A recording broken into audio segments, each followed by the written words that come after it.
안녕하세요, 여러분. 스마트 IELTS의 호스트이자 현역 IELTS 강사 톰입니다.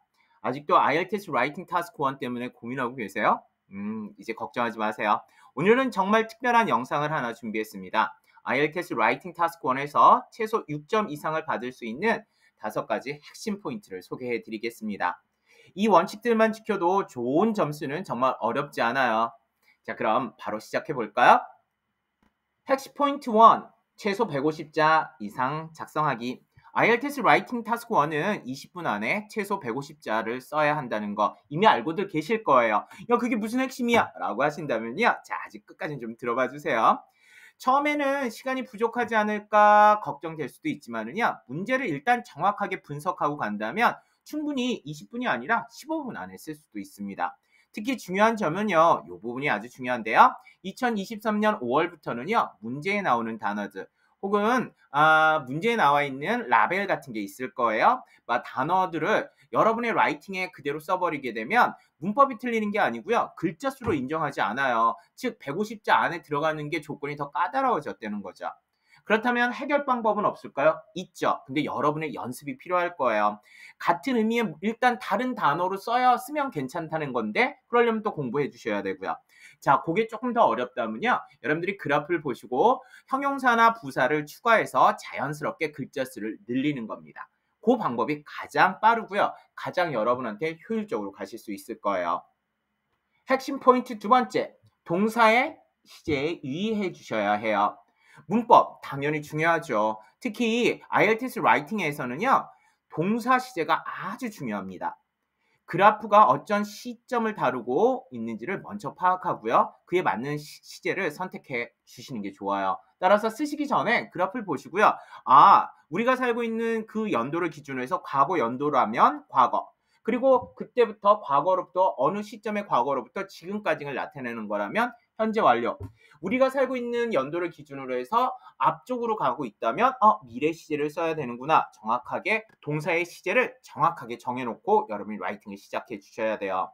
특히 그래프에 특정 연도가 있다면요. 반드시 그 연도가 우리가 살고 있는 연도와 기준으로 해서 과거인지 미래인지 혹은 현재인지를 정확하게 파악해 주시는 것이 아주 좋습니다. 핵심 포인트 3, 세 번째예요.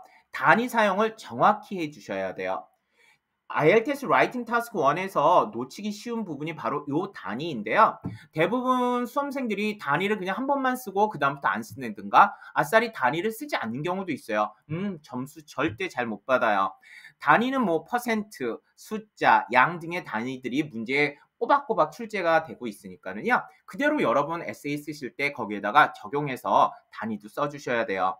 여기서 중요한 게 하나 있는데요. 퍼센트하고 퍼센테이지의 차이를 잘못 알고 계시는 분들이 많으세요. 퍼센트는 기본적으로 숫자하고만 쓰는 애예요. 그래서 20% 이렇게만 쓰는 거고요.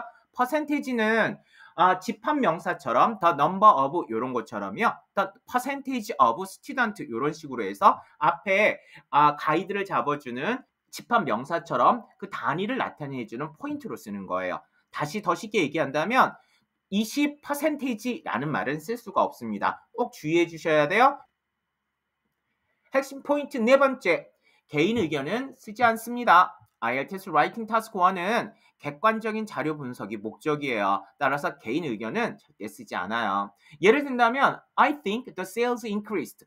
맞아 보이지만 여기서 I think처럼 이런 말은 쓰지 않아요. 또한 요거보다 더 여러분이 많은 실수를 하시는 거는요. 조동사예요. might, could, should 같은 조동사를 집어넣어서 표현을 하지는 않아요.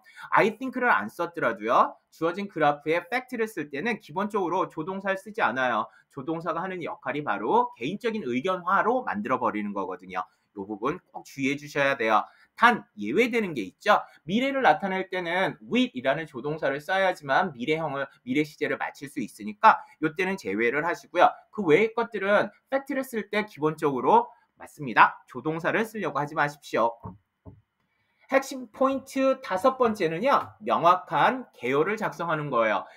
개요가 뭐예요? 라고 말씀들을 많이 하실 건데요. 그 개요라는 건 바로 영어로는 overview를 얘기하는 거예요. 따라서 마지막으로 여러분이 꼭 주의해 주셔야 될 건 서론 쓰고 나서 반드시 overview를 쓰셔야 한다는 거예요. 결론은 안 쓰셔도 돼요. 그래서 서론, 오버뷰, 바디 1, 바디 2 이렇게 여러분들이 쓰신다는 거 머릿속에 잘 넣으시고요. 오버뷰는 구체적인 내용을 쓰는 게 아니고요. 주어진 그래프의 전반적인 내용만 쓴다라고 생각을 해주시면 좋을 것 같습니다. 자, 그러면 요약을 한번 해볼까요, 여러분들? 오늘은 IELTS 라이팅 1에서 꼭 지켜야 될 5가지 핵심 포인트를 알아봤어요. 첫 번째는 최소 150자 이상 꼭 쓰셔야 된다는 거. 두 번째, 동사의 시제는 문제하고 꼭 일치해야 된다는 거. 세 번째, 주어진 문제의 단위는 꼬박꼬박 열심히 쓰셔야 한다는 거. 네 번째, 개인 의견은 쓰지 않아요. 다섯 번째, 서론 쓰고 나서 오버뷰 그래프의 전반적인 내용을 꼭 쓰셔야 합니다. 이 원칙들만 잘 기억하면은요, 최소 6점 이상은요, 정말 어렵지 않아요. 연습을 꾸준히 해서요, 익숙해지는 것이 가장 중요해요. 자, 그렇다면 IELTS에 더 많은 꿀팁이 궁금하시다면요, 여러분 부탁 좀 할게요. 구독, 알림 설정 잊지 말아주세요. 자, 다음 영상에서는요, 더 유익한 정보로 여러분과 함께 IELTS를 공부해 보도록 하겠습니다. 자, 그러면 다음에 만나요. 안녕. IELTS, 동미와 함께하는 Smart IELTS